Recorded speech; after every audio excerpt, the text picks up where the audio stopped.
Muito bom.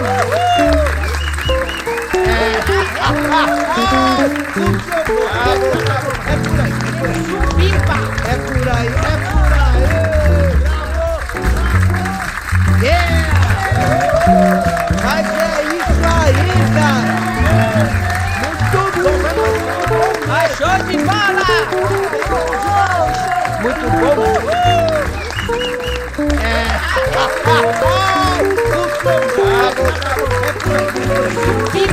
É por aí, bravo!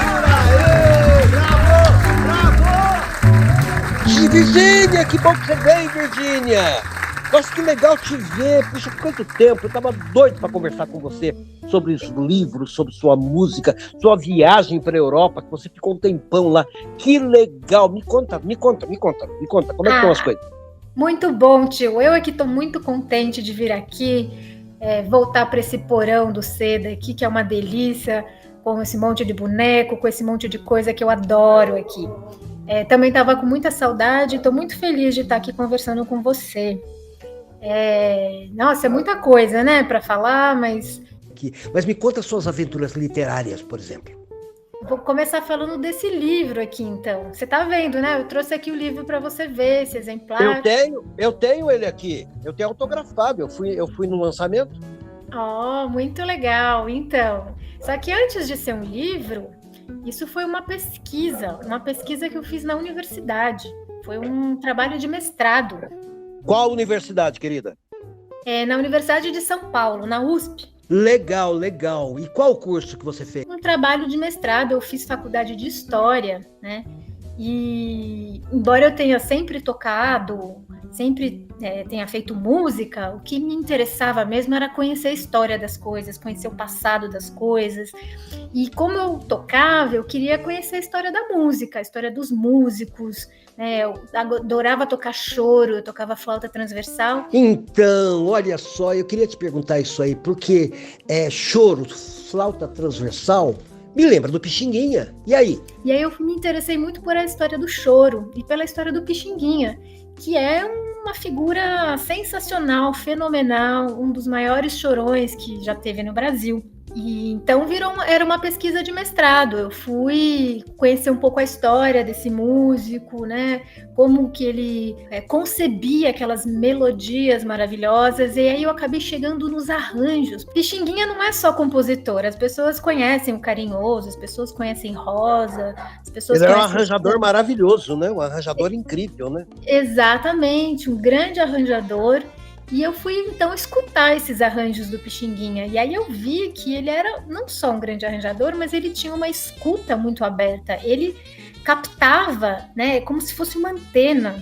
Então ele captava tudo que era produzido no Brasil e fora do Brasil. Então a gente ouve ali naqueles arranjos a influência do jazz, a influência da rumba, a influência do tango argentino, a influência da música caipira, influência do samba carioca, do próprio choro, obviamente, e ele mistura tudo isso numa criação muito original. Não, realmente é magnífico, exatamente isso que eu penso do Pixinguinha. Mas como é que na literatura você consegue botar título isso, né? Escrever um livro, mas e aí? Como que você relaciona esse livro à figura maravilhosa do Pixinguinha? Aí que veio esse título, né? A escuta singular de Pixinguinha. Como é que ele tinha uma escuta muito aberta, dessa captação, né? Ele captava todas essas sonoridades e como disso surgiu essa música tão especial, né? Esses arranjos tão especiais que são os arranjos do Pixinguinha. Que maravilha, que loucura. Mas me conta uma coisa, Dinia. Eu te conheço, te vi nascer, né? Eu te conheço desde. E você já era especial, tá? Desde pequenininha, sabe? E eu já grudei na sua cabeça e você grudou na minha também, a gente trocava muito figurinha. Me conta um pouquinho, como que você chegou até a música? Você chegou a esses instrumentos tão assim, particulares, flauta transversa, piano, bateria, eu lembro que você trabalhou tudo com isso, né? Conta um pouquinho disso daí. Conta um pouquinho do seu começo. Então, exatamente. Foi a minha mãe que, desde que eu me conheço por gente, minha mãe incentivou a música na nossa vida, né? Então, desde isso, cantar... Rita Maria Bessa. Rita Maria de Almeida Bessa, né? Exatamente, a dona Rita. Então, desde cantar pra gente, desde apresentar pra gente tudo quanto é tipo de música. Eu lembro que a gente ouvia assim das gravações do Jean-Pierre Rampal na flauta, que é um grande flautista e que me levou também a querer tocar flauta. Ele tocava música renascentista, ele tocava um repertório, né, pouco comum, vamos dizer, pouco usual, e minha mãe gostava muito. Jean-Pierre Rampal, mas ela também ouvia muita música brasileira. Ela gostava muito de coral. Minha mãe teve um dos primeiros grupos do Coral USP, né, que foi o coral da USP. Eu lembro, eu tinha coisa de 10 anos, a gente percorria São Paulo, porque tocava nas ruas, né, o Benito Juarez levava o coral para as ruas, para galerias, tá? Eu lembro na Praça Roosevelt a gente ouvindo, sabe? Foi fantástico. Eu não tinha nascido ainda, mas na barriga da minha mãe ela já cantava. Então, mas eu sei que em 1967 foi criado o Coral USP. Ela ainda não estava nesse ano, mas um pouquinho depois ela entrou e, enfim, eles gravaram um disco. O grupo foi para os Estados Unidos. Nessa época ela não foi, que ela estava grávida do meu irmão, mas continuou muito tempo. E aí quando a gente estava em São Paulo ainda nessa época, e depois em 1982... 81, na verdade, a gente foi morar em Ourinhos. E lá em Ourinhos, minha mãe também já encontrou um grupo muito legal, que chamava Grupo de Amigos da Música de Ourinhos, o GAMO. E esse grupo se encontrava e fazia recitais, e os filhos dos participantes, né, se reuniam. Então, vários amigos eu tinha que eram filhos dos membros do GAMO, amigos da minha mãe. E aí no GAMO, então, tinha professores de canto, professores de piano, aí eu comecei a fazer musicalização infantil, comecei a tocar piano, e eu tenho essa memória de que eu aprendi a ler música junto com ler o alfabeto. Então, para mim, a leitura musical e a leitura alfabética vieram juntas, assim. E a prática, né, de tocar, e de conversar, e de me socializar, era tudo junto, né? Então, acho que isso foi muito importante, não só para a minha formação, mas para a formação dos meus irmãos, né? Foi muito legal. Mas é exatamente disso que eu estou falando. A sua genialidade vem dessa sua facilidade musical. O seu ouvido é uma coisa impressionante, tá? Você ouve ou você pensa naquele instrumento, você vai lá e desenvolve o instrumento. Tem gente que passa a vida inteira querendo fazer alguma coisa e não tem a menor noção de como, ou não tem talento, e você tem todos. E assim, eu nunca tive a pretensão de me tornar uma musicista profissional, uma flautista profissional, uma pianista, mas para mim a música fazia parte, enfim, da maneira de entender o mundo, né? De me comunicar, de escutar o mundo também. A recíproca é verdadeira porque também as coisas que você fazia, os seus bonecos, né? Frequentar a sua casa, ver aquelas coisas todas, isso também foi muito inspirador para mim. Eu lembro de ter feito uma peça quando eu tinha uns 5, 6 anos. Eu fui para Campinas passar uns tempos com a minha irmã, a Laura e a Mariana, as minhas primas, suas sobrinhas, estavam lá também. A gente inventou uma peça, a gente fez um texto. Eram 2 flores, uma lesma e uma tartaruga, não me lembro agora. Eu lembro disso! E você não só incentivou a gente, como você fez todo o figurino da gente, as flores, a lesma, era um caracol, na verdade, e acho que uma tartaruga.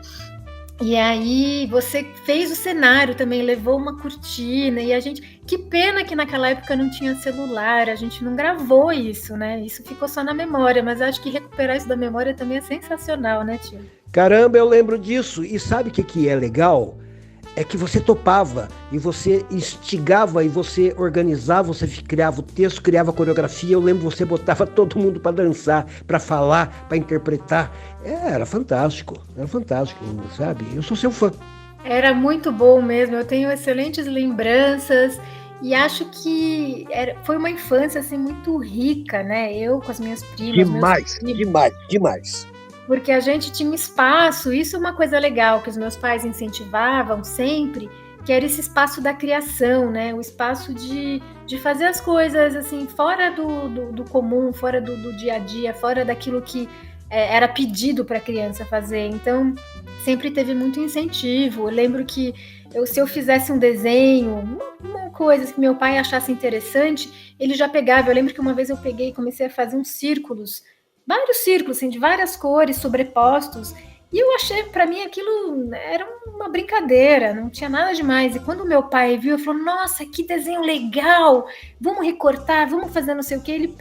Ele pegou e colocou na capa da minha lancheira e invernizou. E aí a minha lancheira que eu levava para a escola, ela era personalizada.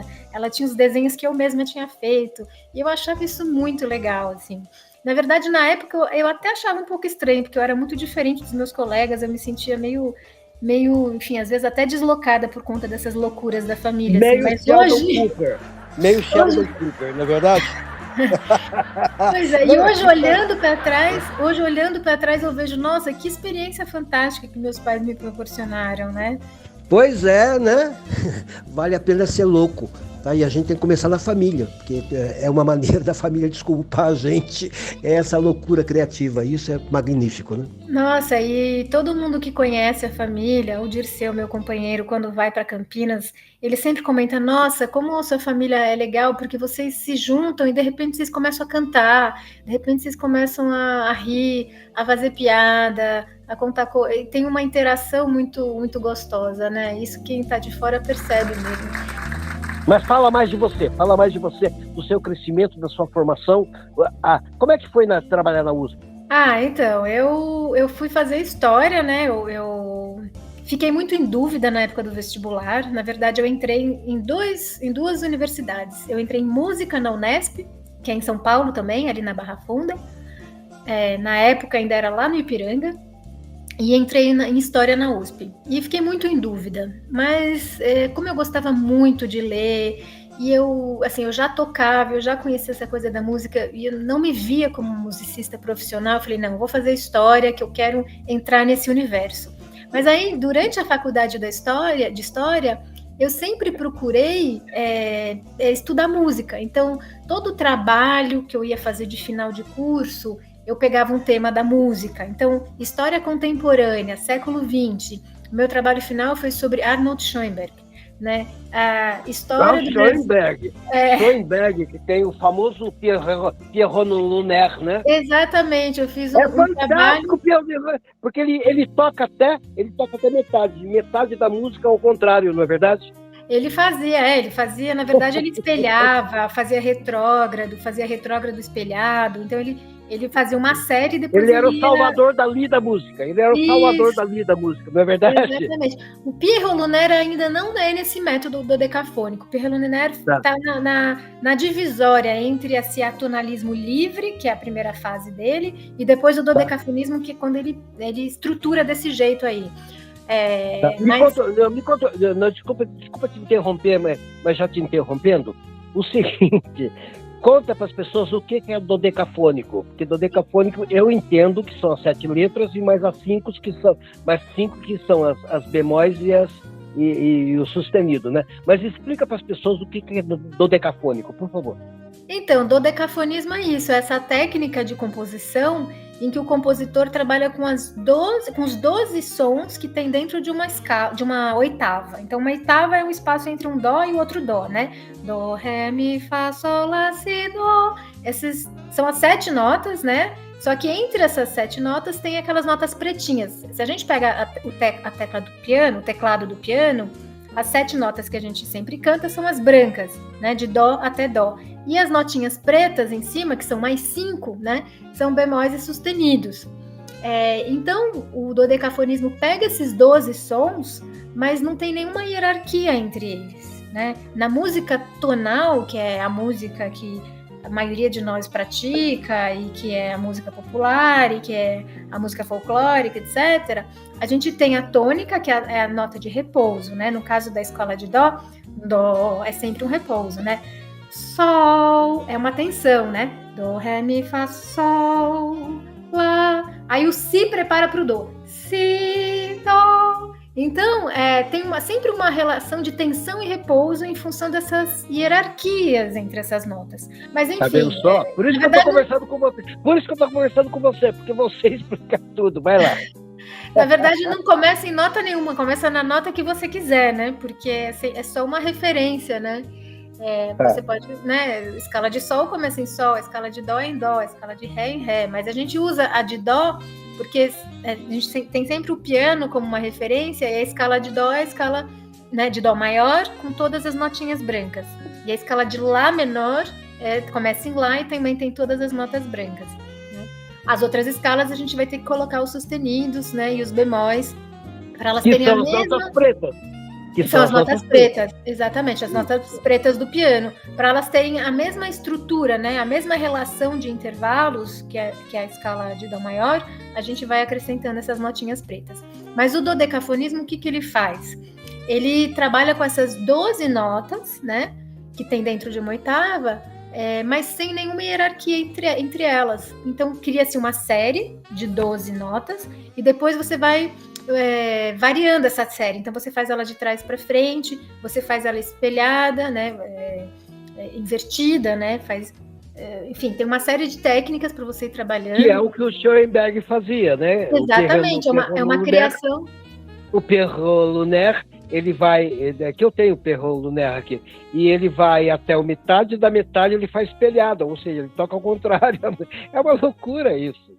Se você pega o Noel Rosa lá nos anos 20, seu garçom, faça o favor de me trazer agora, né? E também tá falando, né? Também é uma conversa. É o rap. Né? No fundo é o rap, né? É ritmo e poesia. É fantástico isso. Tem essa coisa falada, isso é uma tradição muito forte na música brasileira, né? Mas voltando à USP, então, eu fiz essa graduação em História, mas sempre pensando na música, né? E foi muito bom, foi uma fase muito boa da minha vida, porque a USP, ela não é boa só porque os cursos são bons, né? Ela é boa e ela traz uma formação sólida, porque ela permite uma experiência verdadeiramente universitária. Então, a gente está dentro de uma universidade, tem vários cursos.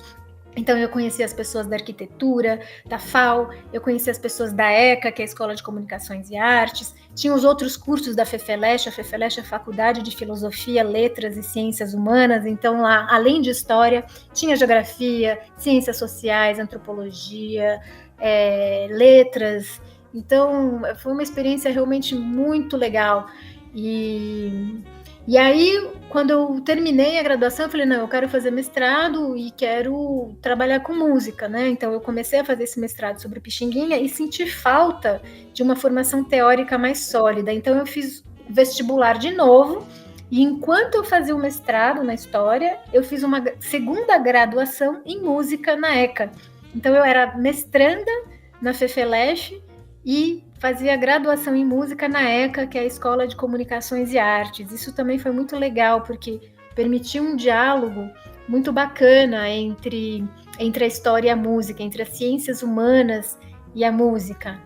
A sua visão de cultura, a sua visão de necessidade de entender a cultura, te leva a um patamar que pouquíssimas pessoas que estão no auge agora, cultural, musical ou literário, desculpa, mas não chega aos seus pés. O que você construiu e o que você fez, e esse nível que você está agora, é uma coisa assim de louco.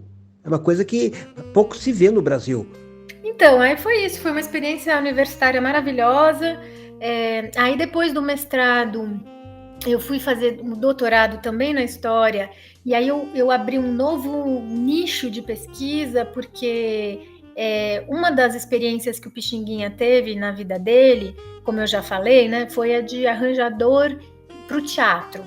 E ele não fazia teatro dramático, né, ele fazia o que a gente chama de teatro musicado. O que era no começo do século XX, né, anos 10, 20, 30, o que era esse teatro musicado? Era um monte de coisa que tinha música. Então a gente tinha revista, opereta, burleta, mágica, Reviette, que era uma espécie de revista. Depois, lá começo dos anos 30, até os anos 40, vai ter uma coisa que se chama sceneggiata, que é um gênero napolitano, que era apresentado... Repete. Sceneggiata em italiano, em português é canção encenada. Não existe, tio, nenhum trabalho sobre isso. Eu tô começando a pesquisar isso agora. Eu nunca ouvi isso daí. Exatamente. Eu trabalho com teatro, com arte há mais de 50 anos, eu nunca ouvi isso. Agora, quem talvez conhecesse isso fosse a sua mãe. Hoje a gente ouve nas cantinas do Bexiga, quando a gente vai almoçar lá no Bexiga, né? Os domingos. Exatamente. Isso, Naquela época isso era cantado nos teatros, então eles pegavam, por exemplo, né, o Sole Mio, eles pegavam a letra do Sole Mio e criavam uma história, e essa história era o enredo da peça, e ao longo da peça eles iam inserindo outras canções napolitanas, e era tudo encenado em napolitano, só que ninguém tem memória disso, tio, ninguém se lembra disso, e meu trabalho hoje, então, é resgatar isso. Eu comecei a fazer isso no doutorado, ainda na USP, e atualmente, né, eu saí da USP e estou na Unicamp, exatamente. Não vou para Campinas toda semana, quer dizer, esse semestre eu estou indo menos porque eu não estou dando aula, mas quando eu dou aula eu vou toda semana, agora eu vou começar a ir mais vezes, e essa pesquisa, então, ela é desenvolvida lá na Unicamp, inclusive eu sou colega de departamento do Ney Carrasco, a gente nunca se cruzou por lá, porque eu vou pouco. Agora me conta, tá todo mundo vendo, né? Todo mundo vendo, maravilhado tudo isso aí que você está falando, mas as pessoas hoje se regem pela web. Como que elas conseguem te achar na web? Tá? Existe algum caminho, existe algum endereço? Por favor. Eu tenho um site onde os dados dessa pesquisa estão disponíveis, teatromusicadosp.com.br. Então, o que tem nesse site? Repete. Teatro Musicado SP, tudo junto, .com.br. Tá.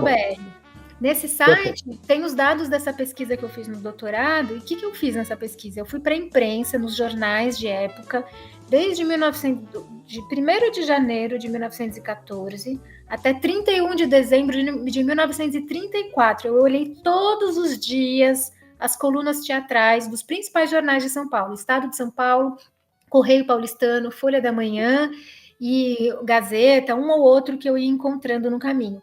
Aí todo jornal naquela época tinha uma coluna teatral, porque teatro naquela época era um pouco como a televisão hoje em dia, não tinha TV, então o que as pessoas faziam para se divertir? Iam ao teatro, né? Também ao cinema, o cinema era um pouco mais popular, o teatro também era bem popular, mas o teatro ele alcançava várias classes sociais, então tinha... foi a primeira linguagem urbana, por isso que Shakespeare ficou famoso. Exatamente. Ele subia na carroça, ele subia no muro e botava o pessoal todo, tá? Queira ou não queirassem, o pessoal era obrigado a ouvir aquele bando de louco que eles eram lúdicos, maravilhosos, todo mundo parava e ficava assistindo aqueles caras. Shakespeare fazia teatro da rua. Exatamente. Ele ia pra lá. Depois é que ele foi pro teatro, porque aí o imperador, o rei, o que mandava na coisa, né? Falou, pera um pouquinho, o povo gosta dele, e o povo tem que gostar de nós, então nós vamos gostar dele, né? Então é exatamente isso. O Shakespeare foi o vetor exatamente disso que você está falando. Isso é impressionante. Exatamente. E esse tipo de peça que eu estudo era exatamente essas peças que nasceram nas feiras, né? O chamado teatro de feira. Então, o teatro de revista bebe muito nessa linguagem do teatro de feira, né? Então, o que essas companhias apresentavam em São Paulo nessa época, né? Revista, o que era revista? Revista é quando você passa em revista os acontecimentos. Então, tinha revista de ano. Então, os acontecimentos do ano de 1905, ou do ano de 1890. Então, como se fosse a retrospectiva que a gente tem todo final de ano no Fantástico, né? Tem a retrospectiva e tal. Naquela época era feito no teatro. Então, eles pegavam os principais acontecimentos, criavam quadros, eram quadros independentes. Nessa pesquisa, eu não contabilizei os espetáculos de variedade, que é tipo vaudeville e cabaré, porque senão não ia dar conta. É muita coisa. Eu sei. É muito grande. É muito grande, é tudo muito grande. Eu peguei só o que era considerado teatro mesmo, então, que tinha um autor, peça de fulano com música de cicrano, com tal companhia. Então, era uma companhia de teatro com um autor reconhecido e um compositor reconhecido. Então, essas representações eu elenquei, quer dizer, eu fui levantando e colocando isso na base de dados. Então, você quer saber o que foi apresentado em São Paulo, no Teatro Brás Politeama, no dia 20 de agosto de 27. Aí você vai lá na base de dados, coloca a data e vai aparecer. Ou então você quer ver todas as revistas que foram apresentadas na cidade de São Paulo nessa época. Então você vai lá e clica no filtro, gênero, revista. Aí aparece todas as revistas que foram apresentadas. Você quer saber as operetas, dá para fazer a mesma coisa. Então você pode filtrar os dados dessa base de dados e achar um monte de informação sobre esse universo do espetáculo em São Paulo, né? E essa é uma pesquisa que hoje tem financiamento da FAPESP, que é a Fundação de Amparo à Pesquisa do Estado de São Paulo, que é uma fundação extremamente importante para a pesquisa e que todo pesquisador, quando consegue um financiamento da FAPESP, fica muito feliz, porque a FAPESP realmente é muito séria, né? A FAPESP, no nível estadual, ela corresponde ao que é o CNPq e a CAPES, que são agências federais. A FAPESP faz isso no estado de São Paulo. Então, assim, eu sou muito grata à FAPESP, que sempre apoiou as minhas pesquisas e que está possibilitando que eu faça esse trabalho hoje na Unicamp. Pois é, tá vendo só? Olha que a banda tá fazendo, tá? Essa banda maravilhosa aqui, tá? Eles são, assim, o máximo da música caipira, da música do blues, do rock, sabe? Eles estão maravilhados com você, ó. Tudo isso é pra você. Tudo isso é pra você. Obrigado, tá? O Brasil, o mundo te agradece tudo que você é. Beijo, linda. Tchau. Beijo, tchau. Tá, beijo pro Dirceu também, tá? Manda sim. Obrigado, tchau. Beijo, tchau.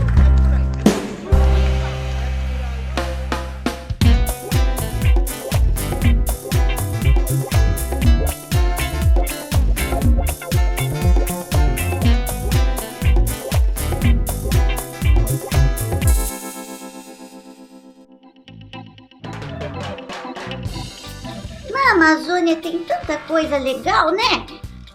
A Amazônia é o pulmão verde do universo. Do universo não, do planeta. Que exagerada que eu sou, né? Lá tem a Vitória Régia. Ela é tão larga, que pode suportar o peso de uma criança sem afundar. Ela é tão larga que não afunda. É só não nadar para os lados, né? Senão afunda para criança e tudo.